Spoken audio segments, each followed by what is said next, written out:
तो भाई हमारे यहाँ तो चल रहा है रेनोवेशन का काम। तो यहाँ पे मिस्त्री भैया है जो टाइल्स वगैरह कट कर रहे हैं। तो हमारे जो दोनों रूम है उनमें टाइल्स लगा रहे हैं हम। पहले हमारे रूम कच्चे थे, उनमें कोई आंगन वगैरह बना हुआ नहीं था, तो अब हम उसमें टाइल वगैरह लगवा रहे हैं। इस पूरे प्रोसेस में पूरे 3 दिन लगे हैं भाई साहब। इन 3 दिन में घर की क्या ही हालत हुई है, मेरा जी जानता है। हर तरफ मिट्टी मिट्टी। तो ये वाली टाइल्स लगवाई है हमने, तो बड़ा मुश्किल हो रहा था। देखो कितना बिखेरा हो रहा है, हर तरफ सामान बिखेर रहा है। ऐसा लग रहा है कि मैं इस सारे सामान को कैसे जमाऊंगी बाद में। मुझे समझ ही नहीं आ रहा है कि कहाँ से शुरू करूँ कहाँ ख़त्म करूँ। बस खड़े खड़े इन सामानों को देख रही हूँ यार, क्या उठाऊँ क्या जमाऊँ क्या फेंकूँ क्या करूँ। तो भाई देखो रूम की हालत क्या हो रही है, रूम में इतनी डस्ट हो रही है। तो भाई मैंने भी अपने हथियार उठाए और लग गई अपने मिशन को अंजाम देने के लिए। तो मैंने सुलाया बाबू को उसी रूम में, अपने पास सुला दिया उसको झूले में। और उसके ऊपर झूले के ऊपर मैंने ओढ़नी डाल दी ताकि बाबू पे कोई भी मिट्टी वगैरह ना जाए। क्योंकि मेरे को यार ये पास ही रहे तो अच्छा रहे। मेरे को ऐसे दिमाग में टेंशन रहता है कि ये दूसरे कमरे में होगा तो रोने लग जाएगा।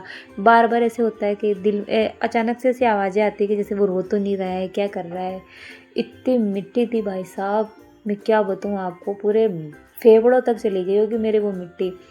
तो भाई अब टाइल्स लगने की मैं खुशी मनाऊँ या दुख मनाऊँ ये तो मुझे भी समझ नहीं आ रहा है। क्योंकि पहले मेरे सिर्फ एक ही काम होता था, झाड़ू निकालने का। पर भाई अब तो मुझे पोछा भी लगाना पड़ेगा। तो मैं ये सोच रही हूँ यार, अब डेली मेरे को पोछा भी लगाना पड़ेगा। ये एक और काम बढ़ गया है मेरे तो। पहले तो सिर्फ झाड़ू निकाल के काम चल जाता था, अब तो मेरे को पोछा भी लगाना पड़ेगा, घिसनी पड़ेगी रोज़ इन टाइलों को। खैर करेंगे, अब थोड़ा बहुत तो दुख देखना ही पड़ेगा। तो भाई सारे रूम की क्लीनिंग करने के बाद मुझे याद आया कि भाई साहब ये तो रह गए, ये स्विच बोर्ड तो रह ही गए।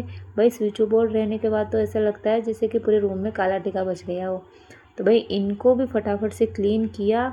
और ये देखो स्विच बोर्ड के बेचारे की हालत, बिफोर और आफ्टर देखो इसको आप। तो भाई किस किस की ऐसी आदत है कि जो भी ड्रेसों के टैग होते हैं उसको दीवार पे लगाने की। मेरी तो बहुत आदत है, कोई भी ड्रेसों का टैग होता है तो मैं उसको दीवार पे लगा देती हूँ। तो मैंने बाल्टी ली और उसमें पानी भरा इन सारे फूलों को साफ़ करने के लिए। तो मैंने फटाफट से इन सारे फूलों को झटका, इतनी धूल उड़ रही थी, और इनको फटाफट से नाई नाई करवाई। तो भाई देखो आप मेरा बगीचा देखना अभी आप, क्या ही मेरा गार्डन है। तो फटाफट से इसकी जगह साफ़ की और सभी फूलों को धो के, फ्लावर पॉट्स वगैरह को सबको धो के मैंने जमाया। तो ये मेरा गार्डन है पूरा का पूरा, ये मेरी जमा पूंजी है। और ये मेरे पास एक कप है, बट मैं इसमें कुछ भी पीती नहीं हूँ। क्योंकि मेरे को डर लगा रहता है यार ये कहीं फूट ना जाए, मेरे को बहुत बड़ा अच्छा लगता है ये। तो मैं इसमें एक फ्लावर रख देती हूँ।